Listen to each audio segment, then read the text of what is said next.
Hi there. Thanks for joining. Tonight we're going to be talking with Brandon Wright, who is running for Cave City City Council, right? That's correct. Excellent. So you sent me a few notes. I'm in a habit of asking people, so how'd you get into this and how'd you get into that? But I thought I'd save some time tonight because there's like this event later at 9. I think it's like a friends reunion or something. I don't know. I've not kept up. Yeah, I But heard something about that. something. I don't know. I don't know. Something. So we'll get done so everybody can get their drinks ready for that. I hear there's going to be a lot of drinking involved. But anyway, one thing. So you started off as an electrician. Apparently, your father was an electrician, so you started off as an electrician. Yeah, all through my childhood. Well, he's been an electrician his whole adult life, and um, I would I can remember as young as 10, 11 years old. He had started his own company for a little while, That's and good to know. in the summertime, I would work for him for $1 an hour. Oh, what year was that? Oh, probably early '90s. Yeah, Wow. yeah. Yeah, I was like making 6 or 7 times as much as you working in hay. Well, I did all that stuff too, but There you go. There you go. You've got some hefty shoulders on you. You look like you'd be good in hay. And um, you became a truck driver. yeah. At one point, I stopped being an electrician. I wanted to figure out a way, to work for myself. Hmm. Um, so I went to truck driving school, and you know, trucking companies they'll pay for you to go to truck driving school if you agree to drive for them for a certain amount of time. Exactly. And so that's what I did. It was with Schneider, and then after about 9 months, I was able to buy my own truck. Hmm. And I stayed with Schneider for about another 6 months after that as an owner operator, Okay. just a contractor with them. Right. And And that's becoming a big deal because like this thing with you hear about it in relation to Uber and Lyft in California, yeah, but it's there's really a big movement against the gig economy in general. the And government even hates it. I'm not quite sure why, but I can tell you, from my independence. standpoint, yeah, it you, people who have been independent contractors will fight to the death almost to keep from going back to being an employee. Right. And like one of my favorite clients, he doesn't ask me anymore. We have a real good understanding on it. I've told him, I said, honestly, man, if I'm ever an employee again, you'll probably be my boss. But I just don't see it happening. And once you have that, you're not interested in going back. And the idea of government cracking down on people who want to live that lifestyle, it's offensive. Yeah, It's like that you don't get to choose that, but that's what they want. They want us to work for someone who's gonna turn in, taxes every couple of weeks taken out of our paycheck, and a good chunk of that when you're an employee you don't see when you're an owner operator. That's a quick note. If you're starting your own business, keep in mind you're paying both sides of Social Security, Medicare, Medicaid. So you're not paying that's seven and true. a half percent. The You're full paying 15. 15. You're paying the full 15, but there are other tax advantages there. But Right. not to bore people, but that's what it comes down to. That's what it's all about. Because when you're an employee, there's no way to avoid certain taxes. The government's Right. watching, they know it, and it's under the guise of we're just looking out for you. We want what's best for you. No, you want to pad the coffers, and Right. businesses have tax advantages that employees don't have. That's just the simple fact of Right. it. And then you became an employer. You become an Yeah, employer. that's right. Yep. Eventually I was able to buy more trucks, and now I have 4 trucks, and I don't drive myself anymore. I have drivers for those trucks, and a couple of years ago, about 4 years ago, I was working on these trucks in my driveway. Like they would break down, and you have to change oil, all kinds of stuff, change tires. I was doing all of this in my driveway, and I don't think my neighbors appreciated it a whole lot. But down the road from where I live, about 2 miles down the road, um, this diesel repair shop, been there for years and years. There was a for sale sign out in front of it one day. Right. And I was like, well, that's perfect. Not only can I work on my own trucks, but I can hire mechanics and work on other people's trucks, Right. And so the next day I made an offer and they accepted it. And so we bought the repair shop, and it's Cave City Truck and Trailer Repair. Now you got two businesses. Yep. And I went into business with my brother-in-law, actually, because Right. he was a diesel mechanic at the International dealer at the time, and had lots and lots of experience being a diesel mechanic. Right. I had a little bit of experience keeping my trucks running, but I wouldn't call myself a diesel mechanic, So Right. I made a deal with him. I said, hey, I'm going to open up this shop. You come and work for me for free until we get some paying customers. And you learned how to negotiate rates from your dad, didn't you? Yeah. I could have offered him $1 an hour, I guess. Yeah, there you go. But the exchange was, you don't have to put $1 down, and you're going to be 50% owner. And so he agreed to that. And as they say, the rest is history. The shop's doing phenomenally. Right. My wife works there now. She was able to quit her job. She's an RN, and she was not happy where she worked. Some of the same issues about, working for yourself versus working for someone else. And she runs the office now. And I think, you'd have to ask her, but I think she's a lot happier there than she was at her old job. That's gorgeous. So I think that thing with your brother is called sweat equity.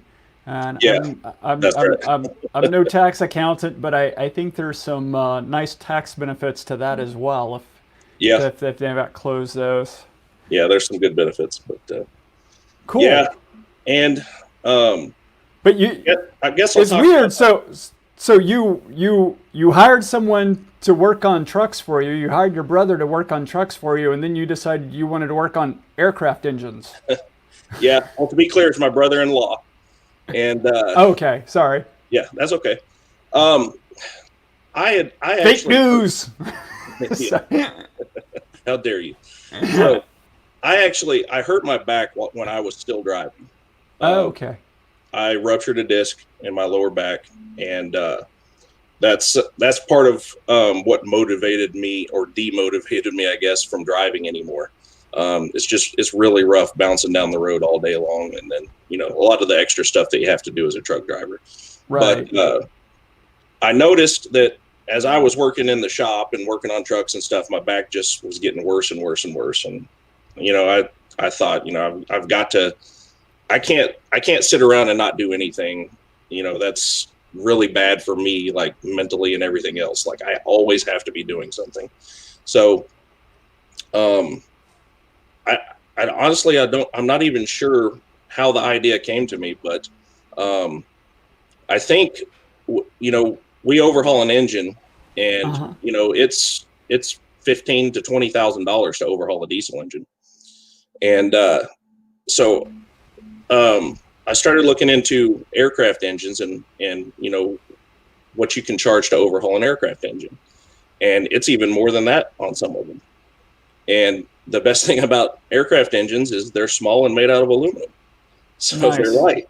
And so, it's not going to hurt your back or anything. So I start researching it. And of course the government's involved in it, and you have to get training you have to be federally licensed to even, do any work on an aircraft at all. And to get that, you have to go through 2.5 years of training. So almost 2.5 years ago, I started my training for that. And, I'll be finished with that in December, but it's split up into two different categories. One's just the engine, and the other one is the whole rest of the aircraft. I did already get the federal license for the engines, and I figured, well, I've already got 1.5 years into it. I might as well do the other year, and that way I can, do whatever else we need to do on the aircraft. Right. So I'll be done with that in December. So have you overhauled the aircraft engine yet? I've got one that we're working on right now. Nice.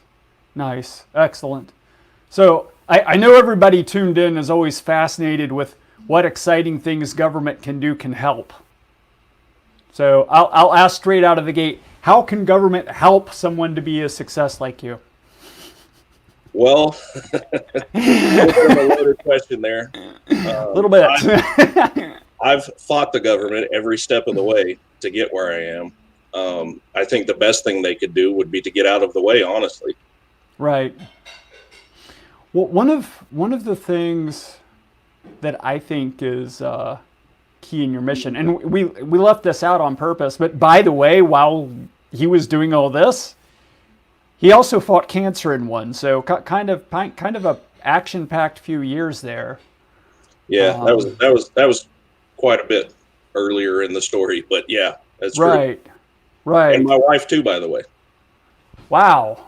Yeah. Wow. So you guys have overcome a lot. Mm-hmm. But one of the things that I think is really important is all through this journey, you know, you're motivated. You're motivated to make you a success. That, or at least that's what I hear. Yeah, and I always was. I mean, from the time I was a kid, like you know, I learned one thing I learned from my dad was work ethic.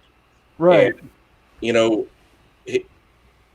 the whole time that I can remember being a child, we were moving from place to place because, you know, he had better work opportunities in those places. And every job change that he went through led to better and better place financially for us. And, you know, people today, a lot of people are real hesitant to do that. You know, they grew up in a town and they stay there their whole lives and they can't imagine leaving. And I think, you know, it's just like when I decided to become a truck driver, I knew I was going to have to leave my family and be on the road. But I also knew that if I didn't make that sacrifice, that I'd be stuck, you know, in a dead end job somewhere, doing something I hated, barely scraping by, living paycheck to paycheck for the rest of my life. So, the biggest obstacle to success is the unwillingness to sacrifice. And I think that's probably one of the biggest places, and it's not even the government, it's the rhetoric from the parties, is in trying to teach people that they shouldn't have to be responsible for themselves and it's somebody else's fault, whoever it is. It's always somebody else's fault that you're not where you want to be in life, you're not doing what you want to do in life. And if you vote for me, I'll help that, I'll fix that. Yeah, and I'll give you everything you need to be successful, but the part that they leave out is that that's actually not what makes a person successful. Exactly. It is the sacrifice that makes a person successful. Right. That's exactly it. So it's not only is government not going to make you successful, but the rhetoric of them telling you that is counterproductive, because it kicks you off the trail. Yeah, it puts you into this mindset of if I'm not successful, then I'll just wait for government to make me successful. You know, there's nothing I can do to be successful. I've been told that it's not my fault, so it's not what I'm doing. Right. And I mean, if you flip that around though, to me it's always a really empowering thing, because if it's not your fault, then you're a victim and you're trapped, and there's nothing you can do. Yeah. When it is your fault, that may feel momentarily bad, because you don't want it to be your fault. But once you accept that, that's what opens the world of possibilities. Yeah. Because once you accept it's, even if somebody else helped you be not where you want to be, I mean, that's true. It's not entirely your fault. But once you accept some portion of it as your fault, and you accept that there's something you can do about it, that's when you can become a success. Yeah, and that's a really good point. It's not entirely anybody's fault. And success is never entirely the person's, you know, attribute either. You know, people had help either way. Right. I think it was the Jefferson quote. Man, I shouldn't have even brought it up. I've lost it. But it's It's the idea of basically he's saying, yeah, luck is very important, but I find the harder I work, the luckier I am. Yeah. I Yeah. I can't don't know remember. who said it either, but it's a good one. Yeah, it may have been a Franklin quote. It was a good quote though. Sorry, I spoiled it for everyone, but you get the idea. So if government's not good for stuff like that, what's government good for? Where are tax dollars well spent? Yeah, that's the multi-trillion-dollar question, isn't it? Yes.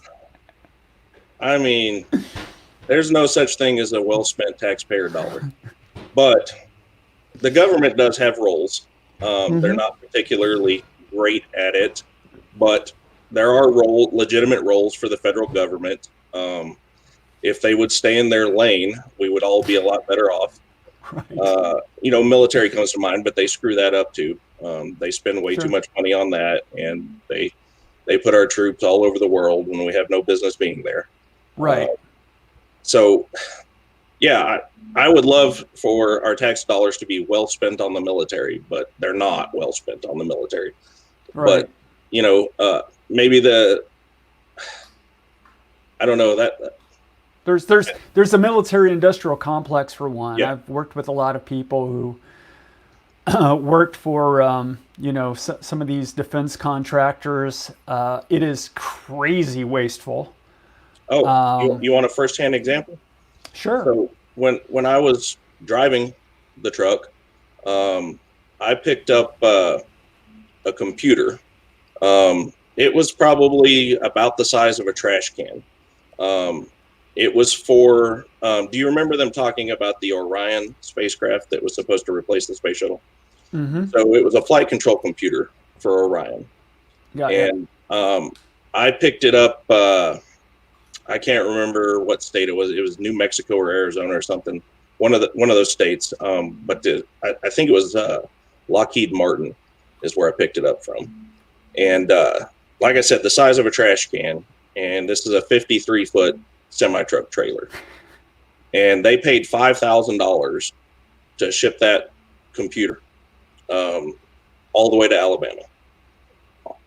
They wanted the whole truck. Nothing else could be in the truck, They probably could have sent that UPS or FedEx for a couple $100, but just money is no object to them because nobody's responsible. Sure. Sure. And that's to people like us. Organizations like that are the most horrible organizations to work for. If you ever have the disprivilege of working for an organization that cannot die, no matter how miserable they do, if you like being a productive person, that is hell on earth. Yeah, I mean it's the opposite of evolution, really. Right. They're rewarded for their bad behavior, so their behavior gets worse. Mm-hmm. Mm-hmm. One of my favorite picks, and this wasn't a defense contractor. This was a 200-plus-year-old bank. But one of my favorite finds is in terms of talent. I was just literally walking through this room, and people in the room were so unproductive that when I saw this person who was just studying code, she was teaching herself a language. I caught it in my peripheral vision. Like I just went code, and like literally took like 5 steps back. Was like, hey, what you working on? And had a conversation with her. And basically, long story short, basically she was studying this language that they didn't even necessarily want her studying, but they weren't having her do anything at all. So she was just bored. So she was trying to find something constructive she could do for herself. Yeah. So I snagged her, and she went on one of my teams, and she was rock star. I mean, at the beginning of the engagement, there were people telling me no, and she would be useless for like 7 years, and I think it's been 5 years. And as of about 2 years ago, she went to work for one of the best companies DevOps space. She went to work for HashiCorp. If anybody out there is into DevOps, and so you can, if you know HashiCorp, you can imagine this person goes from intern to HashiCorp, intern at a big bank to HashiCorp in like 3 years. She was incredible. But anyway, so well, you were talking. you saw her, instead of just wasting time, which was the norm there, she was, being proactive and bettering herself any way she could. And, that's a key indicator. Yeah, and patting myself on the back for people like me, we can spot it like across half a football field. It's just there. It's so easy sometimes. It's so frustrating sometimes when you're looking across the football field at like 100 people and none of them are there. But anyway, we digress. So you mentioned government getting out of their lane, the federal government specifically getting out of their lane. Well, you're running for city council. Do you have any thing that strikes you where government's in what ought to be city council's lane? Nothing particularly stands out, per se, but, State's easy to come up with examples for, but yeah. If there's a government, you can guarantee there's government abuse. Now, I'm not accusing anybody of anything. I don't have any proof or evidence or any, really the only suspicion I have is that it's government. So, it's you can accuse Guthrie of some stuff if you want. I have a few notes here if that'll. Sorry. Go ahead. I shouldn't use the word abuse, but I know that anything that's run can be run better, and more efficiently. And I'm not saying that I can cure all the woes or anything like that, but I run a few businesses. I think that I could probably figure out ways to save money. Identify unnecessary expenditures. I keep wanting to say the word abuse, but I'm intentionally trying not to because that's accusatory.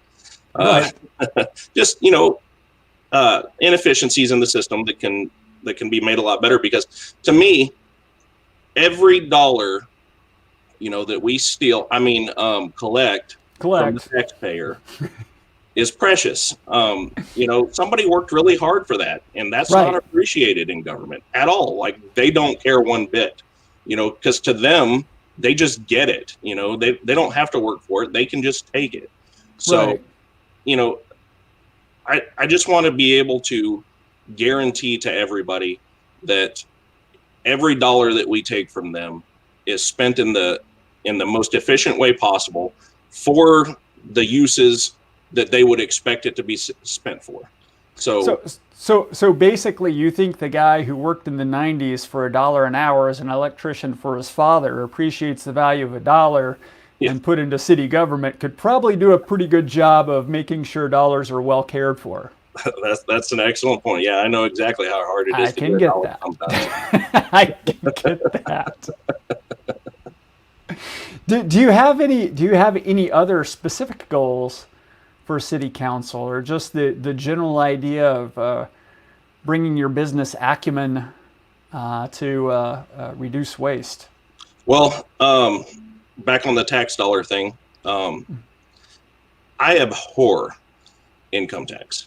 I think that it is the most illogical possible way to tax a person. It disincentivizes work. The city of Cave City not only has an income tax for people who work in the city, but they also have their own special sales tax. So when you buy something in Cave City, you pay the 6% Kentucky state sales tax, but you also pay another 1.5%, I think it is, city sales tax. And if you go to a restaurant, I think it's an extra 3% sales tax that goes to the city. Why? Why are you still charging people income tax then? I have no problem with sales tax. I think sales tax is actually a much, much better way to collect revenue. People have a choice that way. Right. If you don't like paying 9% sales tax for your hamburger, there's another city right down the street that doesn't have that.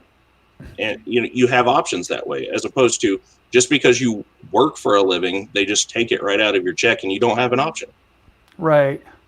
And I mean, who do you really want to take money from? Do you want to take money from the guy who cooks 10 burgers or the guy who eats 10 burgers? Exactly. Normally I do that in terms of like cars or yachts or planes or something like that. But you get the idea. I've eaten 10 burgers. I'm going to admit it. I'm a big guy. I've eaten 10 burgers. I'll pay a little more. There you go. But so many people are talking about the green this and green that these days. But in terms of conservation, consumption tax, promote frugality. It really does. And if that's your thing, if you care about conservation efforts and conservation of resources, then and you're in the business of incentivizing or disincentivizing through the tax code, the sales tax is the way to go. And meanwhile, back to that saving money on stuff as a business, I remember the first laptop I bought for my consulting firm.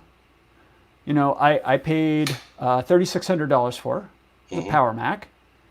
And I immediately realized that's going to save me about $1,200 in taxes. For the write-off? Yeah. Yeah. So it makes no sense. Yeah. So, all of a sudden when you own a business, everything's a little cheaper. It's a little more okay. The laptop doesn't have to last quite as long because you effectively get it cheaper. Yeah.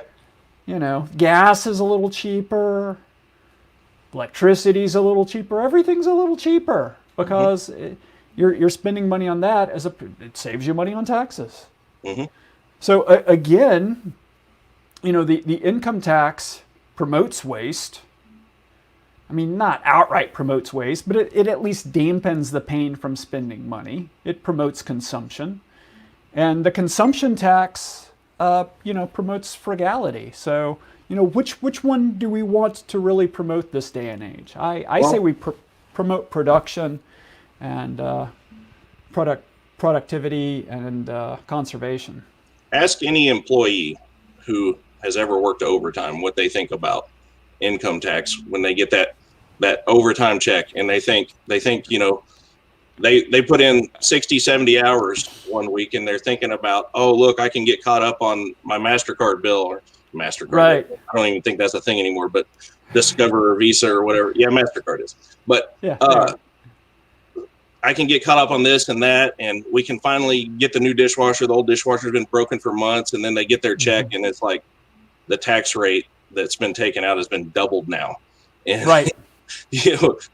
what they thought was this extra incentive for working hard turns out to be an extra punishment. And, people don't want to work more than 40 hours now. Well, me and Jacob Clark were just debating that last night because I say we just move to consumption tax on everything. And Jacob, though, has this plan. I think it is kind of cute. It's hard to say no to. Is how about if we stop taxing overtime? Yeah, I saw that on his Facebook page, I think. And yeah, that'd be a great start. But why stop there? Sure. Well, I'm getting attracted to things like that when we can pull people an inch or two in the right direction. I think that's awesome. It's just I like to be upfront with people. I want to get rid of all of it, but can I move you on this? Yeah, I don't think you'd get the politicians to go along with it because, if you take that away from them, people are going to work more overtime because, it's actually a benefit to now. And then they'll say, well, then that's less jobs because a company doesn't have to hire as many people. Right. I don't agree with that logic because to me, I'd rather pay two people $20 an hour than paying one person, $30 an hour for his overtime hours, Right. So that's what they're going to say though. Right.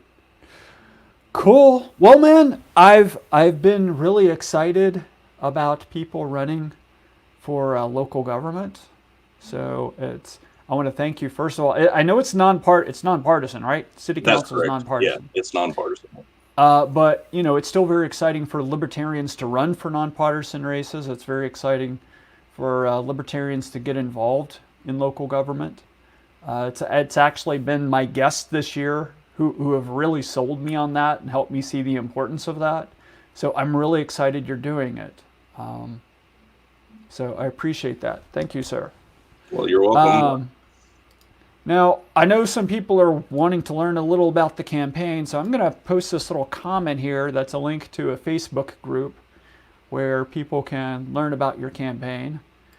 And that should show up in the comments in both Google and Facebook, but I'm going to put it on the screen here a few seconds, just in case, doesn't make it there as a comment. And then also, if you want to see our other candidates in Kentucky, you can go to perry4ky.com/candidates. And if you want to help me with my own personal campaign, because I have like expenses and stuff like that and signs. Oh, all my signs are in the car. Well, I have these contact cards too. They really add up if you hand out enough of them. You can go to my site and make a donation. You can download a PDF form there if you want to write a check, or you can donate via Anodot. Do you have anything like that, man? I really should have asked. No, I'm avoiding donations because I'd rather not report to the government, things like that. Right. So, KREF. Yeah, KREF. If you don't take any donations and you fully fund your own campaign, you don't have to deal with it. Yay. Good KREF dodge. All right. Thank you for joining me. And, it's just a half an hour until whatever that is that's going on this evening. So actually, on a serious note, I believe Jo Jorgensen on her, I should check this before, on her YouTube page, she's going to be doing a broadcast. So if you play by play. Yeah, if you don't want to just be stuck with seeing if the two old white guys can stay awake, maybe check out Jo Jorgensen's YouTube and see what she's going on. That's where I'm going at 9. Me and the wife and a little bourbon are going to be watching Jo, see what's going on there. So have a good evening, everyone. Thanks for tuning in. Brandon, best of luck. Let me know if there's anything I can do to help your campaign. I want to see libertarians, even if it's in nonpartisan races. I want to see like-minded people in government where we can start making a difference, freeing people in their daily lives. Will do. Thank you. Thank you, sir.